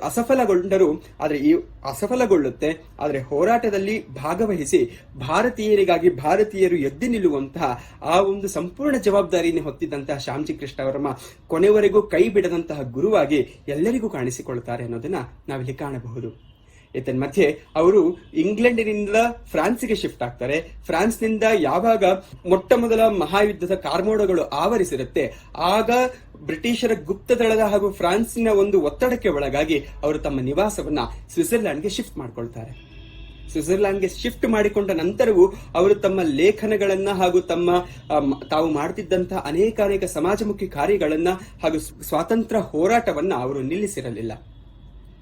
ಸ್ವಿಟ್ಜರ್ಲ್ಯಾಂಡ್ಗೆ ಹೋಗಿ ತಮ್ಮ ಪ್ರಖರ ಲೇಖನಗಳನ್ನು ಮುಂದುವರಿಸಿದ್ದರು ಹಾಗೂ ದ ಇಂಡಿಯನ್ ಸೋಷಿಯಾಲಜಿಸ್ಟ್ ಎಂಬ ಪತ್ರಿಕೆಯನ್ನ ಮುಂದುವರಿಸಿದ್ದರು. ಅಲ್ಲಿ ಸ್ವಿಟ್ಜರ್ಲ್ಯಾಂಡ್ ಅಲ್ಲಿ ಇದ್ದಂತಹ ಪ್ರೋ ಇಂಡಿಯಾ ಕಮಿಟಿಯಲ್ಲಿ ಅವರು ಮತ್ತೆ ಅಲ್ಲಿ ಸ್ವಾತಂತ್ರ್ಯಕ್ಕಾಗಿ ಹೋರಾಟ ಮಾಡುವಂತಹ ಹಾಗೂ ಭಾರತಕ್ಕಾಗಿ ಇದ್ದಂತಹ ಒಂದು ಸಂಘಟನೆಯ ಜೊತೆಗೂಡಿ ಅಲ್ಲಿ ಭಾರತಕ್ಕಾಗಿ ಅಲ್ಲಿಯೂ ಹೋರಾಟ ಮಾಡುವಂತಹ ಒಂದು ನಿಲುವಿಗೆ ಬಂದು ಅಲ್ಲಿ ಹೋರಾಟವನ್ನ ಪ್ರಾರಂಭ ಮಾಡ್ತಾರೆ. ತಾವು ಮಾಡಿಟ್ಟಿದ್ದಂತಹ ಎಲ್ಲ ಒಂದು ಯೋಜನೆಗಳನ್ನ ಅಲ್ಲಿದ್ದಂತಹ ಒಬ್ಬ ಬ್ರೀಸ್ ಎಂಬತಕ್ಕಂಥ ಒಬ್ಬ ವ್ಯಕ್ತಿಯ ಜೊತೆಗೆ ಹಂಚಿಕೊಳ್ತಾ ಇರ್ತಾರೆ. ಆ ನಂತರದಲ್ಲಿ ಗೊತ್ತಾಗುತ್ತೆ ತಾವು ಮಾಡಿದ್ದಂತಹ ಎಲ್ಲ ಯೋಜನೆಗಳನ್ನ ಯಾವ ಒಬ್ಬ ಬ್ರೀಸ್ ಎಂಬತಕ್ಕಂಥ ವ್ಯಕ್ತಿಯ ಜೊತೆ ಹಂಚಿಕೊಂಡಿದ್ದೇನೋ ಆ ವ್ಯಕ್ತಿ ಬ್ರಿಟಿಷಿನ ಏಜೆಂಟ್ ಆಗಿರ್ತಾರೆ ಅಂತಕ್ಕಂಥ ವಿಚಾರವನ್ನ ಶ್ಯಾಮ್ಜಿ ಕೃಷ್ಣ ವರ್ಮಾ ಮನಗಂಡು ಅತೀವ ಅಸಮಾಧಾನಕ್ಕೆ ಒಳಗಾಗಿರ್ತಾರೆ. ನಂತರದಲ್ಲಿ ಶ್ಯಾಮ್ಜಿ ಕೃಷ್ಣ ವರ್ಮಾ ಇವೆಲ್ಲ ಕಾರಣಗಳಿಂದ ತಮ್ಮ ಅಸಮಾಧಾನವನ್ನ ಹೊರಹಾಕಿ ಹಾಗೂ ತಮ್ಮ ಅಸಮಾಧಾನಗಳಿಂದಲೇ ಅವರು ಬ್ರಿಟಿಷಿನ ನೆಲದಲ್ಲಿ ಸ್ವಾತಂತ್ರ್ಯ ಹೋರಾಟವನ್ನ ಮತ್ತಷ್ಟು ತೀವ್ರಗತಿಗೆ ತರಬೇಕು ಎಂದು ಭಾವಿಸಿಕೊಂಡಿದ್ದರು. 1922 ಮಾರ್ಚ್ 30 ಶ್ಯಾಮ್ಜಿ ಕೃಷ್ಣ ವರ್ಮಾ ತಾವು ಪ್ರಾರಂಭ ಮಾಡಿದ್ದಂತಹ 1905 ಪ್ರಾರಂಭ ಮಾಡಿದ್ದಂತಹ ದ ಇಂಡಿಯನ್ ಸೋಷಿಯಾಲಜಿಸ್ಟ್ ಎಂಬಂತಹ ಪತ್ರಿಕೆಯನ್ನ ಕೊನೆಯ 2 ಸಂಚಿಕೆಗಳನ್ನ ಬಿಡುಗಡೆ ಮಾಡುವ ಮೂಲಕ ಸಮಾಪ್ತಿಗೊಳಿಸ್ತಾರೆ. 1905 1922 ಅತ್ಯಂತ ಸುದೀರ್ಘ 17 ವರ್ಷಗಳ ಕಾಲ ಬ್ರಿಟಿಷಿನ ನೆಲದಲ್ಲಿದ್ದುಕೊಂಡು ಬ್ರಿಟಿಷರ ವಿರುದ್ಧವಾಗಿ ಎಲ್ಲ ಕ್ರಾಂತಿಕಾರಿ ಹೋರಾಟಗಳಿಂದ ಎಲ್ಲ ಕ್ರಾಂತಿಕಾರಿ ಧೋರಣೆಗಳಿಂದ ತನ್ನ ಲೇಖನಿಯ ಒಂದು ಶಕ್ತಿಯಿಂದ ಬ್ರಿಟಿಷರನ್ನ ಪ್ರಬಲವಾಗಿ ಎದುರಿಸಿದ್ದರೋ ಆ ಒಂದು ಇಂಡಿಯನ್ ಸೋಷಿಯಾಲಜಿಸ್ಟ್ ಎಂಬಂತಹ ಪತ್ರಿಕೆ ಅಲ್ಲಿ 1922 ಕೊನೆಗೊಳ್ಳುತ್ತೆ. ಹೀಗೆ ತನ್ನ ಅತ್ಯಂತ ಅನೇಕಾನೇಕ ರೀತಿಗಳಿಂದ ಅನೇಕ ಯೋಜನೆಗಳಿಂದ ಬ್ರಿಟಿಷರ ವಿರುದ್ಧ ಭಾರತಕ್ಕೆ ಸ್ವಾತಂತ್ರ್ಯವನ್ನ ಕೊಡಿಸಲೇಬೇಕು ಅಂತಕ್ಕಂಥ ಒಂದು ವಿಚಾರದ ಮೇಲೆ ತನ್ನ ಇಡೀ ಜೀವನವನ್ನ ಅರ್ಪಣೆ ಮಾಡಿಕೊಂಡಿದ್ದಂತಹ ಶ್ಯಾಮ್ಜಿ ಕೃಷ್ಣ ವರ್ಮಾ ನಂತರದಲ್ಲಿ 1930 ನಮ್ಮೆಲ್ಲರನ್ನ ಬಿಟ್ಟು ಅಲ್ಲಿನ ಸ್ವಿಟ್ಜರ್ಲ್ಯಾಂಡ್ನ ಜಿನೇವಾದ ಒಂದು ಆಸ್ಪತ್ರೆಯಲ್ಲಿ ಅಸುನೀಗ್ತಾರೆ. ತನ್ನ ದೇಹಾಂತ್ಯವನ್ನ ಮಾಡಿಬಿಡ್ತಾರೆ. ದೇಹಾಂತ್ಯ ಮಾಡುವ ಮುನ್ನ ಸ್ವಿಟ್ಜರ್ಲ್ಯಾಂಡ್ನಲ್ಲಿ ಅವರು ಸ್ವಿಟ್ಜರ್ಲ್ಯಾಂಡ್ನ ಸರ್ಕಾರದ ಜೊತೆಗೆ ಒಂದು ಒಪ್ಪಂದವನ್ನ ಮಾಡಿಕೊಂಡಿರ್ತಾರೆ. ಯಾವ ಒಪ್ಪಂದ ಅಂತಂದ್ರೆ ಅವರು ಹೇಳ್ತಾರೆ, ಮುಂದೆ ನನ್ನ ಭಾರತ ಸಂಪೂರ್ಣವಾಗಿ ಸ್ವತಂತ್ರವಾಗುತ್ತೆ, ಸ್ವತಂತ್ರ ಭಾರತದ ನದಿಗಳಲ್ಲಿ ನನ್ನ ದೇಹದ ಅಸ್ಥಿಯನ್ನ ವಿಲೀನ ಮಾಡಬೇಕು ಅಂತ ಅವರು ಕೇಳಿಕೊಳ್ತಾರೆ. ಅದೇ ರೀತಿ ಅವರು ಸತ್ತ 75 ವರ್ಷಗಳ ನಂತರ ಹಾಗೂ ಭಾರತಕ್ಕೆ ಸ್ವಾತಂತ್ರ್ಯ ಬಂದಂತಹ 55 ವರ್ಷಗಳ ನಂತರ 2003ರಲ್ಲಿ ಆ ಒಂದು ಅಸ್ಥಿಯನ್ನ ಸ್ವಿಟ್ಜರ್ಲೆಂಡ್ನಿಂದ ಭಾರತಕ್ಕೆ ತಂದು ಭಾರತದ ಮುಂಬೈನ ಒಂದು ನಗರದಲ್ಲಿ ಅದನ್ನು ಸ್ವಾಗತ ಮಾಡಿಕೊಂಡು ಗೌರವ ಆದರಗಳಿಂದ ಅದನ್ನು ಬರಮಾಡಿಕೊಂಡು ನಂತರ ಗುಜರಾತಿನ ಆ ಒಂದು ಪ್ರದೇಶದಲ್ಲಿ ಅದನ್ನ ಅವರ ಪಾರ್ಥಿವ ದೇಹದ ಒಂದು ಅಸ್ಥಿಯನ್ನ ವಿಲೀನ ಮಾಡಿ ಅವರ ದೇಹಕ್ಕೆ ಒಂದು ಅತಾರ್ಕಿಕವಾದಂತ ಆಧ್ಯಾತ್ಮಿಕವಾದಂತ ಅಂತ್ಯವನ್ನ ಅಂದು ನಾವು ಕೊಡ್ತೇವೆ. ಏತನ್ಮಧ್ಯೆ 1905ರಲ್ಲಿ ಭಾರತದಲ್ಲಿ ಸಂಪೂರ್ಣವಾದಂತ ಸ್ವಾತಂತ್ರ್ಯ ಬೇಕೇ ಬೇಕು, ಸ್ವರಾಜ್ಯ ನಮ್ಮ ಜನ್ಮಸಿದ್ಧ ಹಕ್ಕು ಅಂತ ತಿಲಕರು ಹೇಳುವಂತೆಯೇ ಅಲ್ಲಿ ಬ್ರಿಟಿಷರ ನೆಲದಲ್ಲಿ ಈ ಒಂದು ಘೋಷಣೆಯನ್ನು ಮಾಡುವ ಮೂಲಕ ಯಾವ ಒಂದು ಶ್ಯಾಮ್ಜಿ ಕೃಷ್ಣ ವರ್ಮ ಇವೆಲ್ಲ ಪ್ರಬಲ ಹೋರಾಟಗಳಿಂದ ಶ್ಯಾಮ್ಜಿ ಕೃಷ್ಣ ವರ್ಮ ತಾನು ಸ್ವಾತಂತ್ರ್ಯದ ಸಂಗ್ರಾಮದಲ್ಲಿ ಗುರುತಿಸಿಕೊಂಡಿದ್ರು. ಈ ಒಬ್ಬ ಮಹಾನ್ ವ್ಯಕ್ತಿ ತೀರಿಕೊಂಡಾಗ ಭಾರತದ ಜೈಲುಗಳಲ್ಲಿದ್ದಂತಹ ಭಗತ್ ಸಿಂಗ್ ಹಾಗೂ ಮೊದಲಾದ ಕ್ರಾಂತಿಕಾರಿ ಹೋರಾಟಗಾರರು ಇವರ ಒಂದು ದೇಹಾಂತ್ಯಕ್ಕೆ ತಮ್ಮ ಅಶ್ರು ತರ್ಪಣವನ್ನ ಮಿಡಿದಿದ್ದರು, ತಮ್ಮ ಶ್ರದ್ಧಾಂಜಲಿಯನ್ನ ಜೈಲಿನಿಂದಲೇ ಸಲ್ಲಿಸಿದ್ದರು ಅಂತಕ್ಕಂಥ ವಿಚಾರವನ್ನು ನೋಡಿದಾಗ ಎಂತ ಭಾರತೀಯನಿಗೂ ಈ ಶ್ಯಾಮ್ಜಿ ಕೃಷ್ಣ ವರ್ಮ ಅದೆಂತ ಅತ್ಯಂತ ಮಹೋನ್ನತ ಚೇತನ ಅನ್ನುವಂಥದ್ದು ನಮಗೆ ಗೊತ್ತಾಗುತ್ತೆ ಸ್ನೇಹಿತರೆ. ಹಾಗಾಗಿ ಶ್ಯಾಮ್ಜಿ ಕೃಷ್ಣ ವರ್ಮ ಅವರಿಗೆ ಯಾವಾಗ ಅವರು ಪಡೆದಿದ್ದಂತಹ ಪದವಿಗಳನ್ನ ಕಿತ್ತುಕೊಂಡಿದ್ದ ಬ್ರಿಟಿಷರಿಗೆ ನಂತರದಲ್ಲಿ ಅವರ ತಪ್ಪಿನ ಅರಿವಾಗಿ 2010-15 ಸುಮಾರಿಗೆ ಅವರು ಪಡೆದುಕೊಂಡಿದ್ದಂತಹ ಪದವಿಗಳನ್ನ ಮತ್ತೆ ವಾಪಸ್ಸು ಕೊಟ್ಟು ಅವರಿಗೆ ಮತ್ತೊಮ್ಮೆ ನಾವು ಮಾಡಿದ್ದು ತಪ್ಪಾಯಿತು ಅಂತಕ್ಕಂಥ ಒಂದು ರೀತಿಯಲ್ಲಿ ಬ್ರಿಟಿಷರು ತಪ್ಪೊಪ್ಪಿಕೊಂಡು ಮತ್ತೊಮ್ಮೆ ಅವರಿಗೆ ಬ್ಯಾರಿಸ್ಟರ್ ಹಾಗೂ BA ಪದವಿಗಳನ್ನ ಸುಮಾರು ವರ್ಷಗಳ ಅಂದ್ರೆ ಅವರ ದೇಹಾಂತ್ಯವಾದ ಸುಮಾರು ವರ್ಷಗಳ ನಂತರ ಅವರಿಗೆ ಮತ್ತೊಮ್ಮೆ ವಾಪಸ್ಸು ಕೊಟ್ಟಾಗ ಶ್ಯಾಮ್ಜಿ ಕೃಷ್ಣ ವರ್ಮ ಅವರು ತೋರಿದ್ದಂತಹ ದೂರದೃಷ್ಟಿಗೆ ಶ್ಯಾಮ್ಜಿ ಕೃಷ್ಣ ವರ್ಮ ನಮಗಾಗಿ ಅರ್ಪಣೆ ಮಾಡಿದ್ದಂತಹ ಅಂದ್ರೆ ಇಂದು ನಾವು ಸ್ವತಂತ್ರವಾಗಿ ಜೀವಿಸುತ್ತಿರುವ ಕಾರಣಕ್ಕೆ ಅಂದು ತಮ್ಮ ತ್ಯಾಗವನ್ನ ಮಾಡಿದ್ದರಲ್ಲ, ಅಂದು ತಮ್ಮ ಸರ್ವಸ್ವವನ್ನ ಅರ್ಪಣೆ ಮಾಡಿದ್ದರಲ್ಲ, ಆ ಒಂದು ಮಹಾನ್ ಚೇತನಕ್ಕೆ ನಾವು ಅವರನ್ನು ನೆನೆಯುತ್ತಾ ಅವರನ್ನ ಸ್ಮರಿಸುತ್ತಾ ಆ ಒಂದು ಮಹಾನ್ ಚೇತನ ಹಾಕಿಕೊಟ್ಟ ದಾರಿಯಲ್ಲಿ ಸಂಪೂರ್ಣವಾಗಿ ಭಾರತಕ್ಕೆ ಸ್ವಾತಂತ್ರ್ಯವನ್ನ ಕೊಡಿಸುವ ನಿಟ್ಟಿನಲ್ಲಿ ಕೆಲಸ ಮಾಡಿದಂತ ಅವರಿಗೆ ನಾವು ಭಾರತವನ್ನ ವಿಶ್ವಗುರು ಮಟ್ಟಕ್ಕೆ ತೆಗೆದುಕೊಂಡು ಹೋಗಿ ಭಾರತಕ್ಕೆ ನಮ್ಮನ್ನು ನಾವು ಸಂಪೂರ್ಣವಾಗಿ ಅರ್ಪಿಸಿಕೊಂಡು ನಾವು ಭಾರತಕ್ಕೋಸ್ಕರವಾಗಿ ದುಡಿಯುವಂತವರಾಗಿ ದೇಶ ಪ್ರೇಮವನ್ನ ಅತ್ಯಂತ ಉತ್ಕೃಷ್ಟವಾಗಿ ನಾವು ಮೈದುಂಬಿಸಿಕೊಂಡು ದೇಶಕ್ಕೋಸ್ಕರವಾಗಿ ನಮ್ಮನ್ನು ನಾವು ಸರ್ವ ಸಮರ್ಪಣೆ ಮಾಡಿಕೊಂಡರೆ ಅದಕ್ಕಿಂತ ದೊಡ್ಡದಾದಂತಹ ಗೌರವ ಅವರಿಗೆ ನೀಡಲಾಗದೇನು. ಅಕ್ಟೋಬರ್ 4 ಬಂದ ತಕ್ಷಣ ಶ್ಯಾಮ್ಜಿ ಕೃಷ್ಣ ವರ್ಮ ಅಂತ ಅತ್ಯಂತ ದೊಡ್ಡ ಮೇಧಾ ವ್ಯಕ್ತಿಯನ್ನ, ಮೇಧಾ ಪುರುಷನನ್ನ, ಮಹಾನ್ ಚೇತನವನ್ನ ನೆನೆಯದಿದ್ದರೆ, ಆ ಒಬ್ಬ ಮಹಾನ್ ಚೇತನವನ್ನ ಸ್ಮರಿಸದಿದ್ದರೆ ನಾವು ಸ್ವಾತಂತ್ರ್ಯವನ್ನ ಪಡೆದುಕೊಂಡು ಸ್ವಾತಂತ್ರ್ಯವಾಗಿ ಜೀವಿಸುತ್ತಿರುವಾಗ ಆ ಒಂದು ಮಹಾನ್ ವ್ಯಕ್ತಿಗೆ ಗೌರವ ಕೊಡದಿದ್ದರೆ ಅದಕ್ಕೆ ಆ ಒಂದು ನಿಜವಾದ ಸ್ವಾತಂತ್ರ್ಯಕ್ಕೆ ಅರ್ಥ ಬಾರಲಾರದೇನೋ ಅಂತಕ್ಕಂಥ ಒಂದು ವಿಚಾರವನ್ನ ನಾವು ಶ್ಯಾಮ್ಜಿ ಕೃಷ್ಣ ವರ್ಮ ಅವರ ಜೀವನವನ್ನ ಅತ್ಯಂತ ಸಮಗ್ರವಾಗಿ ನೋಡದಿದ್ದರೂ ಅವರ ಒಂದು ಚಿಕ್ಕ ಪರಿಚಯವನ್ನ ಮಾಡಿಕೊಂಡೆವು ಅಂತಕ್ಕಂಥ ಒಂದು ಸಣ್ಣ ವಿಚಾರವನ್ನ ನಾನು ನಿಮ್ಮ ಮುಂದೆ ಇಟ್ಟಿದ್ದೇನೆ. ಹಾಗೂ ಮಾಡಿರ್ತಕ್ಕಂಥ ತಪ್ಪುಗಳಿಗೆ ನಿಮ್ಮೆಲ್ಲರಲ್ಲಿಯೂ ಕ್ಷಮೆಯನ್ನ ಬೇಡ್ತಾ ಈ ಒಂದು ಸಮಯವನ್ನ ಇಲ್ಲಿಗೆ ಮುಕ್ತಾಯಗೊಳಿಸ್ತೇನೆ. ನಮಸ್ಕಾರಗಳು. ಕೃಷ್ಣಾರ್ಪಣಮಸ್ತು.